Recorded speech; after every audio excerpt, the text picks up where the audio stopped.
আসসালামু আলাইকুম ওরহমতুল্লাহি ওবরাকাতু।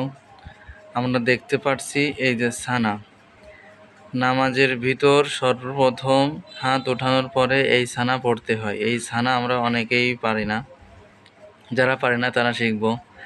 সুবহানাকাল্লাহুম্মা ওয়া বিহামদিকা ওয়া তাবারাকাসমুকা ওয়া তাআলা জাদ্দুকা ওয়াজাল্লা সানাউকা। এটা হবে শুধু জানাজার নামাজের ভিতর।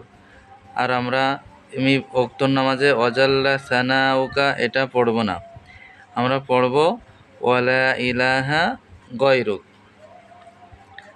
আমরা এই সানাটা যদি না পড়তে পারি তাহলে আমাদের নামাজ হবে না। এই জন্য আমরা সবাই শিখবো, অনেকে শুদ্ধ করে পড়তে পারি না, যারা পারে না অবশ্যই শিখব। এটা অনেক গুরুত্বপূর্ণ একটা দোয়া, সবাই শিখব।